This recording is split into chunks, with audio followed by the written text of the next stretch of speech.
karena aku memang ada ngelihat klien aku yang dulu mungkin aku menceritakan kisah sukses daripada klien aku. Jadi waktu dulu tuh Wih, tahun 2008 itu sapanya itu sempet karena dia waktu itu pakai margin, portonya itu sempat anjlok lumayan dalam, apalagi dia hmm, harus melunasi kewajibannya dulu. Jadi berarti kan sahamnya kena cut loss dong, karena dia ada ya. minusnya gede. Terus ada subprime di Amerika yang memicu mata uang kita melemah Melemah. signifikan, akhirnya pasar bursa kita turunnya begitu dalam.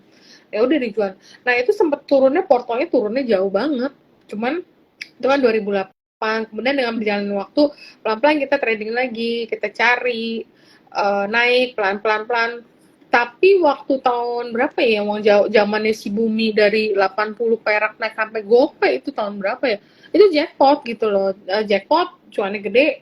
Nah itu sempat dia tarik keuntungan, dibeliin mobil buat anaknya di Amerika buat kuliah. Jadi Oh, memang kita mesti selalu konsisten di market, dan istilahnya kita benar-benar kita beli saham yang kita beli itu memang kita tahu. Jadi hmm, jangan, pengalaman aku ya, aku juga jujur, aku juga suka ngikut orang. Kenapa? Karena teman aku bilang, oh ini bagus nih, bos gue bilang bagus. Oh aku pikir, oh bosnya dia nih, bosnya dia pasti bukan orang valid nih sembarangan, pasti gitu. koneksinya. Iya, koneksinya pasti udah wah kakap deh. Dia udah ikut beli, turun, gimana nih, oh nggak apa-apa, nggak apa-apa nih, nggak apa-apa, tapi turunnya sih sekali nggak apa-apa, itu 10%, 20%, 30%, udah sampai 40% nih gimana ya? Aduh, nggak tahu nih, bos gue bilang masih aman sih. Oh Masih ya udah, aman. masih aman. Karena kan kita ngikut orang kan, jadi kalau kita Betul, ngikut orang betul. kita bener-bener nggak tahu, exit itu nggak tahu. Mau kita cut nanti ternyata itu masih on. Mau kita Hmm. eh, mau kita kayak tahan tapi turun terus, ya udah akhirnya dari waktu itu apa tuh sahamnya, aku lupa ya sahamnya apa, setengah gorengan sih. Jadi dulu Oke. awalnya aku beli saham ini untung. Nah setelah aku untung, aku beli Ah, tuh dari 100 naik sampai ke 700, 670 aku jual ikai. 670 aku jual, temen aku bilang, ini ada info katanya ini barang mau ke 3.000. Hah, 3.000 gimana caranya? Tapi udahlah, karena yang ngomong bosnya ya, aku pikir jadi oke percaya deh, aja ya yaudah kita cerita ya. buyback.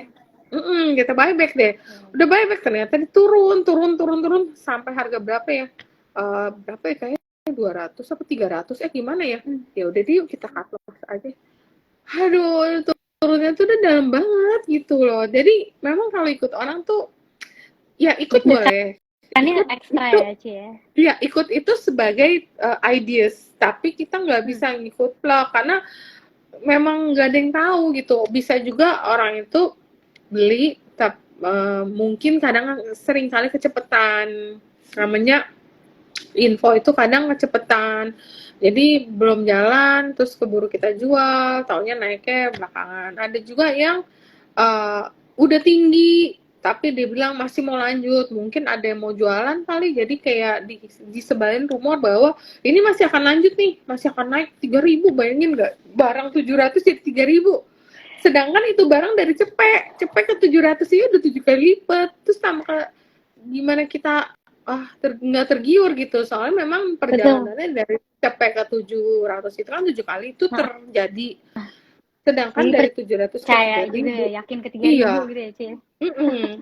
Ternyata habis itu dipakai, mungkin dipakai untuk distribusi, mungkin juga bosnya di apa ya, kayak dipakai orang untuk jualan, kadang-kadang Jadi begitu. pom-pom dong, Ci, kalau kayak gitu. Dipom-pomin Ya, orang. dia nggak ngomong di ya nggak tahu nih, mungkin dia kena bom-bom kali ya sama temennya kali ya, sama bosnya gitu.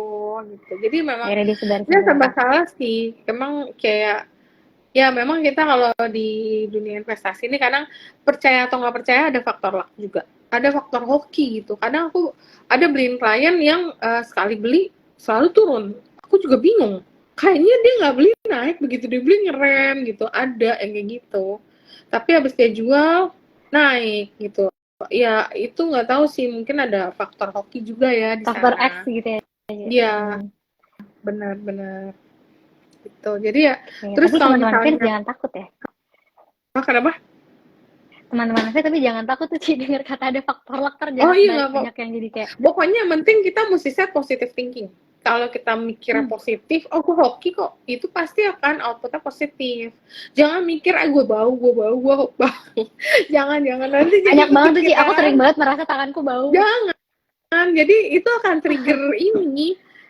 Kan percaya kan namanya apa Semesta ya, power of ya, semesta mind. mendukung. Iya. Jadi kita selalu harus mikir yang positif, mikir yang bagus-bagus. Abis gue beli pasti naik. Ya udah, kalau turun ya udah berarti harus lihat lagi apakah ini memang saatnya masuk lagi. Kalau sampai dia patah tren, jadi udah taruh patah tren gini, ya udah deh cut, nggak apa-apa, nanti kita dapat gantinya untuk samain yang lebih menguntungkan kita. Jadi tetap stay positif aja.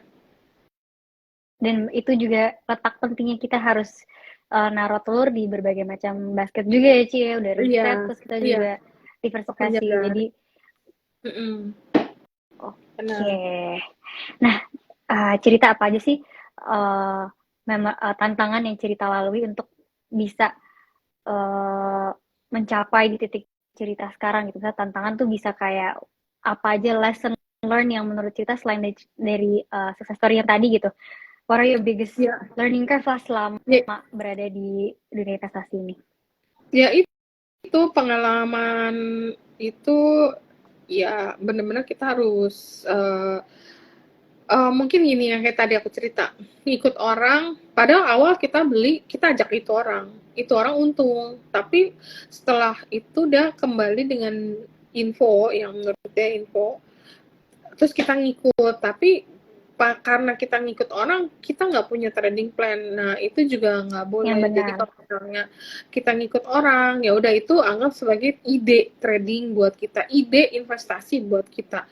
Siapa tahu ide itu memang berjalan. Tapi kalau begitu dia nggak berjalan sesuai, ya udahlah kita cut. Mungkin aja itu infonya jong gitu, atau infonya itu nggak benar. Jadi tetap harus kita jadi pengalaman yang nggak enak ya, ngikut orang itu mesti tetap kita pantau lagi ya, mesti kita filter ulang lah gitu. Kita nggak bisa ikut 100% karena memang orang itu nggak ada yang 100% selalu benar. Kalau selalu benar kan ngapain dia kerja, ngapain dia kenapa dia nggak buka aja investasi. Paling pasti itu ngalahin BlackRock deh kalau misalnya dia benar selalu benar ya kan. BlackRock kan paling gede. Kalau dia selalu bener, BlackRock juga kalah. Nanti semuanya juga nitip sama dia gitu. Apa BlackRock aja mungkin nitip ke dia. Ya nggak ada yang itulah. Jadi tetap kita mesti belajar lagi. Tetap semangat, terus rajin ikut edukasi. Pokoknya kenalin emiten yang kita mau beli. Story-nya ke depan apa? Ada cerita nggak? Kayaknya kalau nggak ada cerita ya susah lah ya. Gimana sih kalau beli saham? Ada ceritanya nggak tahu deh, kayaknya nggak ada. Ya bisa naiknya tapi nggak bisa signifikan, mungkin naik teknikal bisa gitu.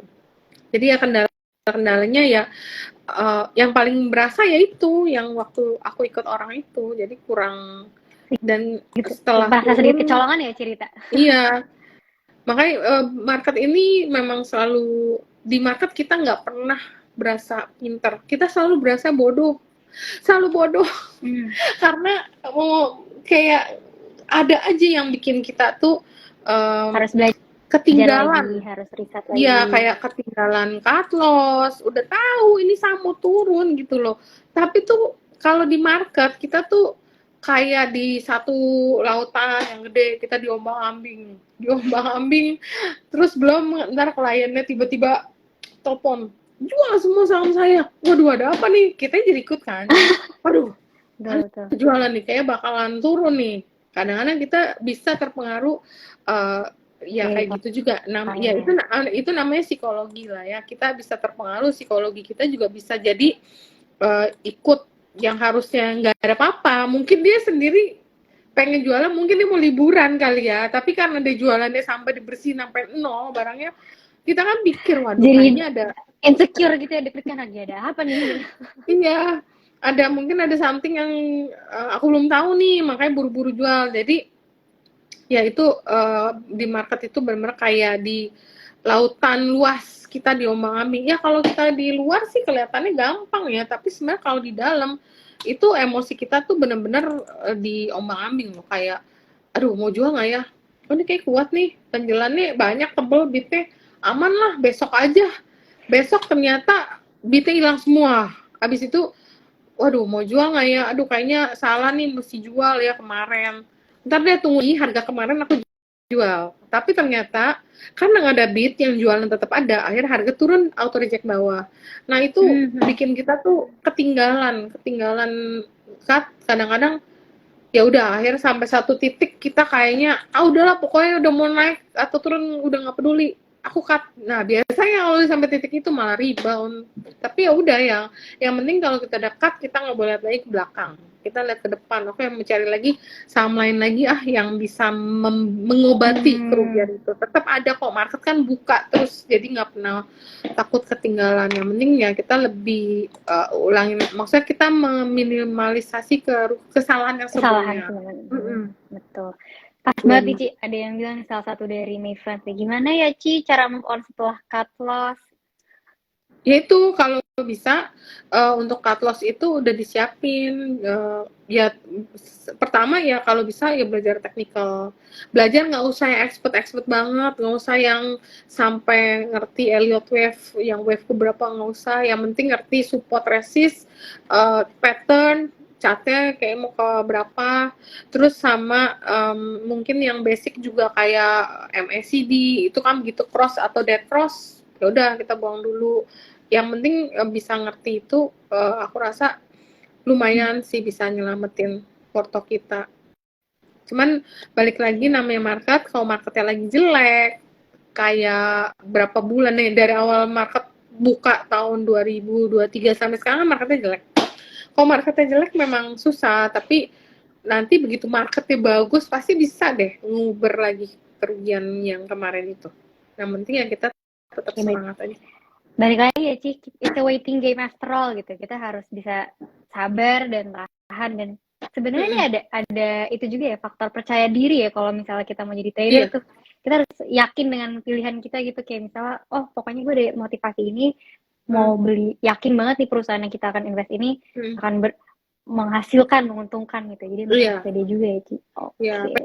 Pede, tapi karena kita udah baca report, atau kita udah belajar, atau nggak usah yang pusing-pusing deh, kita ke kontan misalnya, kita baca, kita ketik aja misalnya saham apa buka, misalnya Bukalapak, ketik aja ada story-nya apa sih Bukalapak, bukannya kayak gini, oke deh kayaknya kurang, aku kayaknya kurang suka bisa ceritanya, ya udah kita cari lagi apa, misalnya emas lagi menarik karena banyak negara lagi menimbun emas untuk cadangan mereka. Kayaknya aku mau beli emas. Kayaknya aku suka nih BRMS karena BRMS baru buka, dia punya lahan kedua, jadi itu bisa menambah dia punya kapasitas emas. Ini aja. Jadi memang ada yang saham itu naik harus ada alasannya, harus ada reasonnya. Jadi reason itu yang kita cari. Nah kita udah yakin, ya udah tinggal kita jaga dengan teknikal. Kalau teknikal selama dia turun tapi ceritanya masih strong, biasanya sih nanti naik lagi. Iya. Paham. Oke, cerita mungkin kita terakhir nih, sebelum kita masuk ke Q&A karena udah mulai banyak pertanyaan juga. Mungkin kalimat closing tips and trick lah gitu dari cerita untuk ngerapau itu semua, apa saja nih kira-kira untuk strategi trading untuk para pemula? Ya, untuk pemula tadi, untuk trading sebenarnya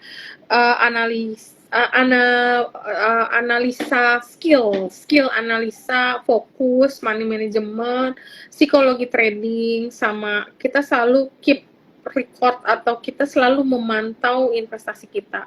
Karena kalau kita nggak pantau, nanti kita nggak tahu nih saham naik apa turun. Kadang banyak sih yang kayak gitu, kamu punya saham udah naik kok nggak dijual, udah naik ya, saya aja nggak tahu katanya. Nah ntar kalau saham kan naik turun, nanti kalau nggak di realisasi keuntungan, profit yang nggak direalisasi, nanti turun lagi kan sayang gitu kan. Jadi ya yang penting itu terus sama selalu belajar, mungkin kalau memungkinkan kita ikut live yang kayak dipandu sama Alia, yang tiap pagi kita juga ada ini kan kayak summary pagi. Betul, my friends.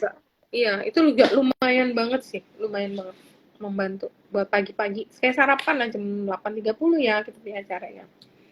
Aku juga suka join. Oke, oke. Berarti memang bagus cerita memang harus itu. Oh Teman-teman my friends, iya, cerita aja setiap pagi join jam 8 pagi di YouTube Maybank Sekuritas untuk sarapan pagi tentang berita apa aja sih yang ada di market untuk hari itu. Jadi benar. my friends juga tetap harus bisa. Itu mungkin salah satu langkah pertama yang bisa dilakukan ya sebagai trader pemula. Nonton Iya, jam benar. 8 di YouTube Maybank Sekuritas. Jadi Iya, jualan Ici kita. iya. Iya kan, tapi kan emang bener loh itu. Soalnya pagi kan disamperin, terus habis itu ada apa regional, terus apa sih topik misalnya kayak kemarin Goto turun terus saatnya masuk apa enggak ya itu ada beberapa deh secara fundamental habis itu ada technical nah technical ini yang aku sering Sering sering nonton cocok lah ya, aku Ci ya. suka hari ini kan rekomen Astra kan Astra naik Tuh, teman-teman friends harus nonton ya. Sama ini ada juga nih bener dari Faisal Ariandi, bikin akun dulu dong pastinya. Betul, apalagi kalau bikin akun RDN Maybank kalian dapat 100.000 loh. iya Dan kebetulan juga nih Ci, aku mau ngasih tahu juga kalau misalnya dari teman-teman May Friends ada yang mau buka RDN Maybank, kita juga sedang lagi ada discount fee trading yang jauh lebih murah di antara RDN lainnya. Jadi May Friends yang mau mulai investasi bisa buka RDN Maybank. Jualan lagi kita, Ci. Oke, mungkin daripada kita jadi sesi kayak TikTok Shop nih, jualan terus, kita mulai aja sesi Q&A. Talasen nomor berapa Langsung jadi bener